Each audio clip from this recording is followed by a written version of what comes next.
सभी दोस्तों को वंदे मातरम, जय हिंद। भारत के आज़ाद करवाने में स्त्री पुरुष दोनों का योगदान रहा है। भारत के आधुनिक इतिहास में आप जाकर देखोगे तो आपको मिलेगा पुरुषों का योगदान ज़्यादा है, महिला का योगदान कम है। लेकिन ऐसा नहीं है। आज हम क्रांतिकारी के इतिहास से एक ऐसी वीरांगना को लेकर आया हूँ जिनका जो भारत की आज़ादी के लिए एक स्ट्रक्चर तैयार कर दिया, एक वास्तुशिल्प थी जो भारत की आज़ादी के लिए वास्तुशिल्पकार थी। वो उनका नाम है मैडम भीकाजी कामा। इनका जन्म जो है 24 सितंबर 1861 को गुजरात में हुआ था और मृत्यु जो है 13 अगस्त 1936 को बम्बई में हुआ था। तो आइए उनके विषय में जानते हैं। भारत को आज़ाद करवाने में स्त्री पुरुष सभी का योगदान रहा है, विशेषकर नवयुवकों, नवयुवतियों, क्रांतिकारियों, बाल बालिकाएं भी शामिल थी। भारत को आज़ाद करवाने के लिए भारत की धरती के अलावा विदेशी धरती पर भी अनेकों संगठन उभर कर आए थे। ब्रिटेन में इंडिया हाउस, जिसकी स्थापना जो है श्यामजी कृष्ण वर्मा ने 1905 में किया था। फ्रांस बर्लिन कमेटी, जिसकी स्थापना जो है मैडम भीकाजी कामा ने की थी 1906 में। यूएसए में गदर पार्टी, जिसकी स्थापना 1913 में लाला हरदयाल ने की थी। लेकिन इंडिया हाउस का समर्थन पाकर मैडम भीकाजी कामा का व्यक्तित्व एक पूर्ण क्रांतिकारी का स्वरूप धारण कर लिया, जो भारत की धरती से आर्थिक शोषणकारी ब्रिटिश अथॉरिटी, ब्रिटिश सत्ता को हमेशा के लिए हटा देना चाहते थे, जिनका भाषण में क्रांति का भाव और प्रेरणा छिपी रहती थी। उसने अपने भाषणों में तर्कपूर्ण ढंग से और वास्तविकता से, परंपरागत सोच से बाहर जाकर देती थी भाषण। लोगों को उनके द्वारा कही गई बातें सच्ची लगती थी, जिन्हें क्रांतिकारियों की जननी या माँ के नाम से भी जानते हैं। जो बहुभाषाविद थी, वो इंग्लिश जानती थी, रशियन जानती थी, फ्रेंच भाषा, जर्मन भाषा, बंगला, मराठी और कई भारतीय भाषाओं भी जानती थी। जो विदेशी धरती पर रहकर ऐसे साहसिक भाषण देती थी जिसमें डर का भाव नगण्य था। ऐसे महिला व्यक्तित्व का नाम मैडम भीकाजी कामा है और इनका जन्म 24 सितंबर 1861 को गुजरात प्रांत में हुआ था।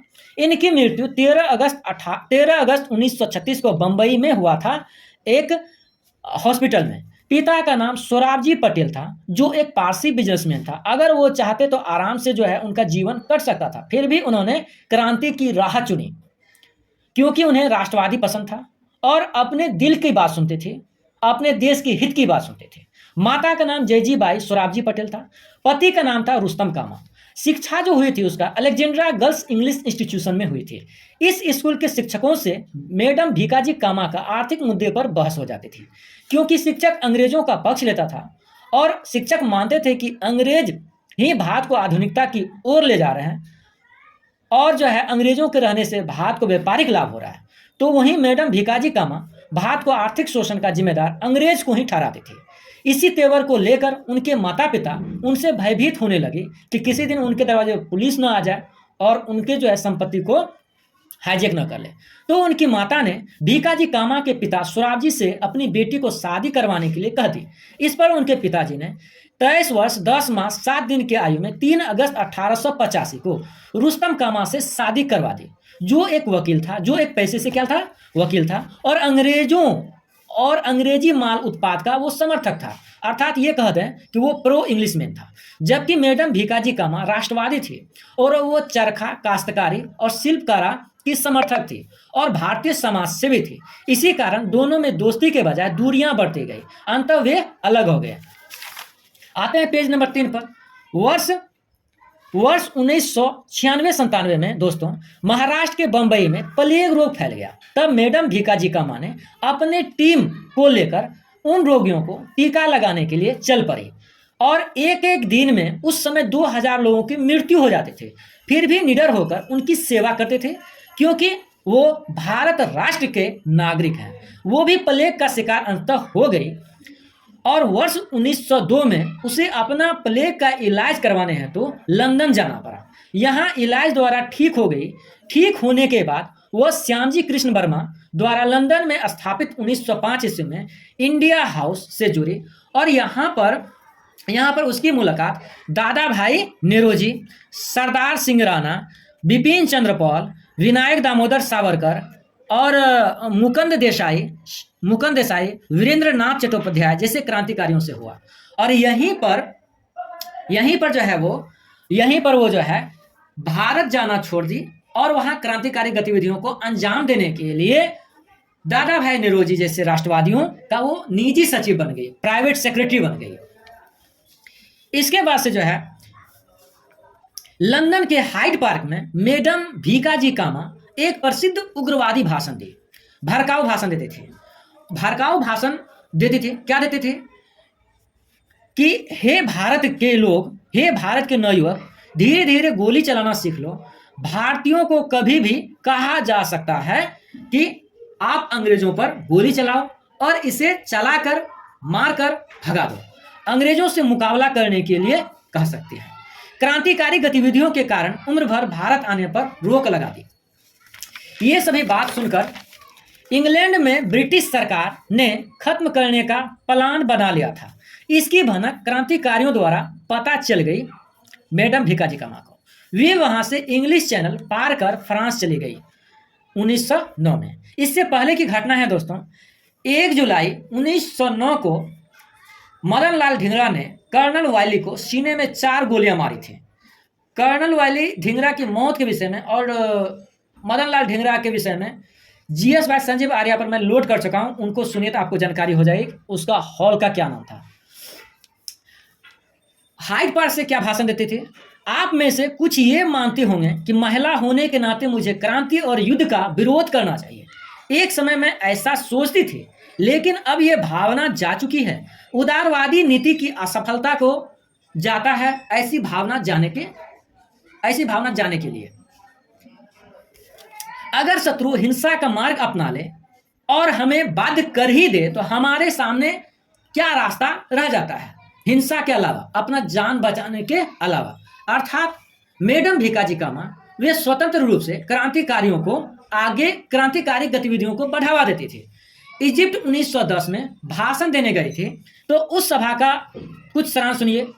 सभा में आए सभी उपस्थित लोगों का स्वागत करती हूँ, पर आधा इजिप्ट कहाँ है? मैं तो केवल पुरुषों को ही देख रहा हूँ जो मिस्र का केवल आधा प्रतिनिधित्व करते हैं। ये सभा तो केवल पुरुषों से भरी है। जरा बताइए आपकी माएं और बहनें कहाँ हैं? मत भूलिए कि पालना हिलाने वाली हाथ व्यक्तित्व का निर्माण भी करते हैं। मत भूलिए राष्ट्र के निर्माण में स्त्रियों की भूमिका कितना महत्व रखती है। मैडम कामा तन मन कर्म से बहादुर और कर्मठ महिला थी जो यहाँ पर परिचय दी थी। पेज नंबर आखिरी, पेरिस आवाज में जब 1909 में वो भाग कर आई तो पेरिस में उन्होंने जो है क्रांतिकारी गतिविधियों का एक केंद्र बना लिया। तो पेरिस में रहकर वो क्या क्या करते थे उसके विषय में जानिए। पेरिस आवाज पेरिस में क्रांतिकारी साहित्य लिखती थी और उसे गुप्त तरीके से पांडिचेरी पहुंचाती थी भारतीय क्रांतिकारियों के पास, और वे क्रांतिकारी इतिहास पढ़कर भारतीय क्रांतिकारी भारत में अंग्रेजों के खिलाफ क्रांतिकारी गतिविधियों को अंजाम देते थे। तो हुई ना वह क्रांतिकारियों की माँ, इसीलिए तो हम लोग उसे भारतीय क्रांतिकारियों की जननी या माँ कहते हैं। और उन्होंने ही पेरिस में रहकर, हाइड पार्क में रहकर उन्होंने जो है भारत की आजादी के लिए पृष्ठभूमि तैयार कर दी थी और उन्होंने स्ट्रक्चर भी तैयार कर दी थी। 22 अगस्त 1947 को जर्मनी के स्टुअर्टगार्ड में करीब 900 लोग कांग्रेस सोशलिस्ट कॉन्फ्रेंस हुआ था, उसमें करीब 900 लोगों ने भाग लिया था। और 22 अगस्त 1907 दिन था लास्ट, और उसमें जो ये भाषण थे ये जब जा रहे थे भाषण देने के लिए तो ऐसे लग रहे थे कि भारत की महारानी हो, भारत की राजकुमारी हो, और ये हाथ में एक कपड़ा लेकर जा रहे थे। लोगों को समझ में उस समय नहीं आ रहा था। जब ये स्टेज पर पहुंचे तो उन्होंने दोनों हाथ से झंडा जो है फहराया और कही कि ये वो झंडा है जो भारतीय स्वतंत्रता का प्रतीक है। देखिए ये जन्म ले चुका है, इस पर अपने प्राणों की आहुति देने वाले जवानों की लहू की मोहर लग चुकी है। मैं यहाँ पर उपस्थित सभी महानुभावों का आह्वान करती हूँ कि सब उठे और हमारी आजादी के प्रतीक झंडे को सलामी दे। वंदे मातरम, वंदे मातरम। सभी ने ताली बजाई, वंदे मातरम का नारा लगाया। और सबसे पहले, और ये घटना जो है विदेशी धरती पर भारतीयों द्वारा फहराया गया पहला तिरंगा था। पहली महिला थी जिसने विदेशी धरती पर भारत का तिरंगा फहराया था और इस तिरंगे को खुद अपने हाथों से बुना था। इस तिरंगे का जो मानसिक डिजाइन किया था वो वीडी सावरकर, विनायक दामोदर सावरकर ने तैयार किया था। 1936 में ये वापस इंडिया आने के लिए ये आवेदन पत्र लगाए थे ब्रिटिश सरकार को। ब्रिटिश सरकार ने इस आवेदन पत्र को स्वीकार किया और कहा कि आप जो है क्रांतिकारी गतिविधियों को अंजाम नहीं देगी भारत जाकर, अगर आप ऐसा मुझे वचन दो तो मैं आपको भारत वापस जाने के लिए दूंगा। तो 74 वर्ष की उम्र हो चुकी थी उस समय और वे काफी बीमार पड़ जाती थी। जब वो इस अवस्था में भारत आई तो भारत वो मृत्यु के ख्याल से ही आए थे कि मैं अपने मातृभूमि पर मेरी मौत हो। तो 9 मंथ बाद उसका मौत मुंबई में के अस्पताल में 13 अगस्त 1936 को हो जाती है। निष्कर्ष में हम कह सकते हैं कि मैडम भीकाजी कामा एक साहसी निर्भीक वीरांगना थी जो भारत की क्रांति की जननी थी, जिन्होंने विश्व के देशों को भारत के आज़ादी हेतु समर्थन पाने हेतु खड़ा किया और विदेशी धरती पर पहली बार भारत का झंडा लहराया, जिसमें सभी धर्मों के लोगों को साधने का प्रयास किया। हमारी मांग है और आप लोग से सलाह है कि भारत रत्न मैडम भीकाजी कामा को मृत्यु प्रांत ही मिले, लेकिन मिलनी चाहिए। सभी दोस्तों को धन्यवाद मेरा साथ देने के लिए। अगर आपको वीडियो पसंद आती है तो लाइक, शेयर, सब्सक्राइब करें, इसके लिए मैं आपसे आग्रह करता हूं। थैंक यू दोस्तों।